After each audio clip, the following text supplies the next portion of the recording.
ये बूढ़ा बंदर बच्चों को नारियल तोड़ने का तरीका बताता है बिना सूरज की रोशनी में गए, लेकिन वो खुद एक भी नारियल को पकड़ नहीं पाता और लाल बंदर रोशनी में जाता है और एक ही बार में सारे नारियल तोड़ देता है और वो सारा नारियल इस बूढ़ा बंदर के ऊपर गिरता है। लेकिन उस लाल बंदर को बहुत डांट पड़ती है और तभी एक राक्षस झरने के पीछे वाली गुफा से उनके इलाके में आता है और एक बच्चे को ले जाता है खाने के लिए। लाल बंदर की वजह से एक माँ के लाल को एक राक्षस उठा ले जाता है, जिससे सभी उसे नारियल से मारने लगते हैं। लेकिन उसकी क्रोध से भरी लाल आंखों को देखकर वो सभी डर जाते हैं। अब छोटा बंदर उस राक्षस से लड़ने की तैयारी करता है। छोटा बंदर एक पत्थर को जोड़कर उसी के जैसे एक राक्षस बनाता है जो बंदर के बच्चे को ले गया था। फिर उससे लड़ने की तैयारी करता है, वो भी ऐसे। समय बीतता है और अब बंदर थोड़ा बड़ा हो चुका है, लेकिन उस पत्थर की मूर्ति से लड़ने का अभ्यास अभी भी उसका जारी है। लेकिन फिर से वो राक्षस उनके जंगल में आता है एक बच्चे को लेने, लेकिन तभी वो लाल बंदर उसके सामने आता है और लड़ने लगता है नारियल से। लेकिन उससे उसका कुछ नहीं होता और राक्षस लाल बंदर को पीटकर एक बंदर के बच्चे को ले जाता है। वो उसे बचाने की बात करता है, लेकिन बूढ़ा बंदर कहता है तुम उसे नारियल से हराओगे बेवकूफ। तभी एक छोटा बंदर कहता है अगर इसे ड्रैगन किंग से हथियार मिल जाए तो शायद उस राक्षस को हरा सकता है। लाल बंदर बिना वक्त गवाए समुद्र में छलांग लगाता है और ड्रैगन किंग के इलाके में पहुंच जाता है। अपने सामने वो एक विशाल छड़ी को देखता है जो उससे बातें करता है। छड़ी उस लाल बंदर से कहता है मैं तुम्हारा ही इंतजार कर रहा था 5000 सालों से। वो जैसे ही अपना हाथ इस छड़ी पर रखता है तो छड़ी काफी तेज हिलने लगती है, जिससे पूरा ड्रैगन शहर हिलने लगता है और छड़ी काफी छोटी हो जाती है। ड्रैगन किंग को यकीन ही नहीं होता कि उसकी छड़ी एक बंदर चुरा रहा है। वो बंदर छड़ी लेकर अपने इलाके में पहुंचता है, जिससे किसी को यकीन ही नहीं होता कि इतनी शक्तिशाली छड़ी इस झींगुर के पास है। अब वो छड़ी बंदर को झरने के अंदर पहुंचा देती है, जहाँ राक्षस उस बच्चे को ऊपर लटका के रखा था और नीचे पानी उबल रहा था। लेकिन बच्चे को निकालने के दौरान राक्षस वहाँ आ जाता है। छड़ी उस ताले को जल्दी से तोड़ता है और बंदर उस बच्चे को उबलते हुए पानी में गिरने से बचा लेता है। राक्षस लाल बंदर पर हमला कर देता है, लेकिन लाल बंदर अब वहाँ से भागना चाहता था, लेकिन छड़ी लाल बंदर को भागने से रोकता है, क्योंकि जानता है अगर आज ये बच गया तो बच्चों को खाता ही रहेगा। वो उससे लड़ने लगता है, जिससे बंदर को भी पता चलता है कि इसे हरा कर मारना होगा। वो छड़ी का सही इस्तेमाल करता है, जिससे उसके सारे कंगन टूट जाते हैं और फिर लाल बंदर उस राक्षस को हराने के बाद बच्चे को सही सलामत अपने इलाके में लाता है। तो उसे देखकर सभी वानर उसका नाम मंकी किंग रखते हैं। लेकिन वो बूढ़ा बंदर मंकी किंग से कहता है तुमने सिर्फ एक राक्षस को मारा है, ऐसे सैकड़ों राक्षसों को मारोगे तब जाकर देवताओं की नजर पड़ेगी तुम पर। मंकी किंग कहता है अब एक दो नहीं बल्कि 100 राक्षसों को अकेले ही मारूंगा। किसी भी तरह 99 राक्षसों को तो मंकी किंग मार देता है, लेकिन अब उसे आखिरी राक्षस को मारना है और उसी को मारने के लिए वो एक शापित गाँव में जाता है जहाँ राक्षस बच्चों को खाया करता है। मंकी किंग गाँव वालों से कहता है राक्षस को मारने के बाद मुझे सिर्फ अपनी तारीफ चाहिए जो गाँव वालों के सामने होनी चाहिए। उस पर कोई यकीन ही नहीं करता कि ये झींगुर किसी राक्षस को हरा सकता है और उसकी ओर से एक लड़की बोलती है कि ये मंकी महान है और ये इस राक्षस को मार देगा। मंकी किंग कहता है मैंने अभी 99 राक्षसों को मारा है। मंकी किंग देखता है कि राक्षस बच्ची को खाने वाला है, इसलिए वो जाकर बच्ची को ही मार देता है और हमें बाद में पता चलता है कि वो छोटी बच्ची ही राक्षस है, क्योंकि मंकी किंग वो देख सकता है जो आम इंसान नहीं देख सकता। राक्षसी अपने असली रूप में आकर मंकी किंग से लड़ने लगती है, जिससे पूरे गांव में आग लग जाती है। मंकी किंग उस राक्षसी से कहता है कि अगर तुम मेरी छड़ी 2 मिनट के लिए पकड़ ली तो ये छड़ी तुम्हारी। राक्षसी जैसे ही हाथ से पकड़ती है तो छड़ी उसे घुमाकर तुरंत ही राक्षसी को जमीन के अंदर समा देती है, जिससे राक्षसी नीचे फंस जाती है और मंकी किंग की जीत होती है। गांव वाले तो उस राक्षसी से बच गए थे, लेकिन गांव पूरी तरह से जलकर राख हो चुका था। अब मंकी किंग की झूठी तारीफ होती है। ड्रैगन किंग गांव के बाहर से कहता है आग उगलने वाली लड़की भी उसका कुछ नहीं बिगाड़ सकी और अपने चेलों से कहता है गांव की ओर।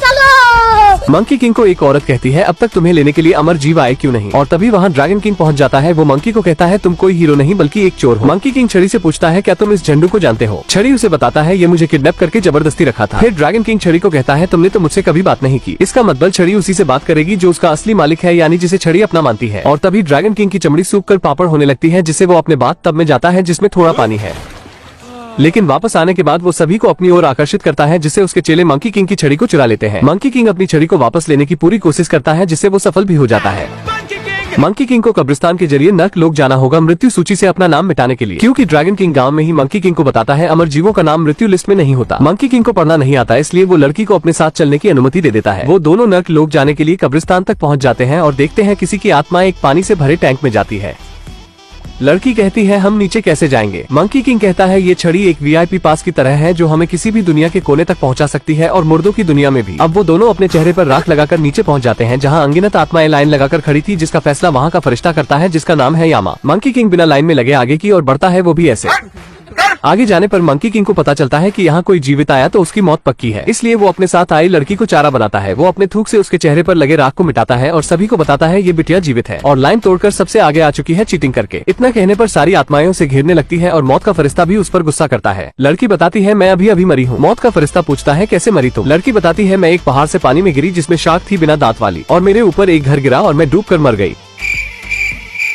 मौत का फरिश्ता कहता है चलो मान लेते हैं अजीबोगरीब मौत। मंकी किंग मृत्यु लोक में पहुंचकर आत्माओं के बीच में लड़की को जिंदा भूत बताकर सभी का ध्यान उसकी ओर करता है और वो किताब घर की ओर निकल जाता है जहाँ सभी की सूचियां रखी गई है। नौटंकीबाज लड़की मौत के फरिश्ते को अजीबोगरीब मौत का बहाना बताकर मंकी किंग के पास पहुंच जाती है जहाँ सभी के नाम के साथ मौत की तारीख की किताबें होती है और तभी वहाँ यामा आ जाता है उन दोनों की सूचियां लेकर। ये देखकर बंदर थोड़ा खुश होता है इसलिए क्योंकि अब उसे इतनी सूचियों में से सिर्फ एक सूची ढूंढनी नहीं पड़ेगी। यामा मौत का ठप्पा लगाता है जिससे उसके कई सारे अवतार प्रकट होते हैं मंकी किंग को मारने, लेकिन मंकी किंग की छड़ी उसे भी अवतार बनाने का आइडिया देता है। वो अपने बालों को तोड़कर कई सारे अवतार बना लेता है। आखिर में मंकी किंग को असली यामा मिल जाता है और उसकी बुरी तरह से धुलाई करता है और लड़की को उसके टकले से दोनों सूची मिल जाती है। वो मंकी किंग को बताती है तुम्हारा कोई परिवार नहीं। वो थोड़ा उदास तो होता है लेकिन मृत्यु सूची से अपना नाम मिटाने के लिए जैसे ही सूची लेने जाता है तभी यामा ग्रेविटी अंडू भंडू पोर्टल खोल देता है जिससे वो सभी चीजों को खींचने लगता है, लेकिन मंकी किंग की छड़ी उसे बचा लेती है और मंकी लड़की को बचा लेता है। उसके बाद वो अपनी छड़ी से उसके जादुई छड़ी को तोड़ देता है और उससे ही अपनी मृत्यु की लिखित उम्र मौत के शब्दों को मिटा देता है जिससे अब वो अमर हो जाता है और यामा की भान फटती है। वो जेड एम्परर को वीडियो कॉल लगाता है। यामा जेड एम्परर से कहता है मेरी मदद करो, ये हरामी बंदर नर्क में घुस आया है। लेकिन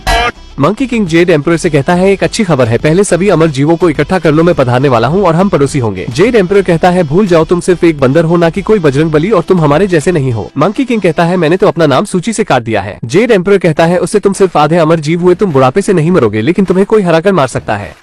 फिर मंकी किंग लड़की की तरफ देखने लगता है। लड़की कहती है ऐसे मत देखो, मैं बंदरिया नहीं हूँ। मंकी किंग जेड एम्परर से पूछता है क्या कुछ ऐसा है जिससे कोई पूरा अमर हो सके। जेड एम्परर कहता है नहीं, ऐसा कुछ नहीं है, नामुमकिन। लेकिन यामा बताता है गुरुजी हमारे पास अमर होने वाली नुस्खे की किताब है ना। मंकी किंग छड़ी से कहता है दरवाजा और लड़की से कहता है किताब और खुद से कहता है चल मारता हूँ यार। यामा उन दोनों को धनुष बाढ़ लेकर दौड़ा लेता है और बंदर आत्माओं को मारते पीटते हुए आगे बढ़ता है। बंदर छड़ी को आगे फेंकता है और वो बड़ी होने लगती है। वो दोनों छड़ी की मदद से जमीन के नीचे से ऊपर की ओर आ जाते हैं। बंदर उससे अमर नुस्खे की किताब के बारे में पूछता है लेकिन लड़की के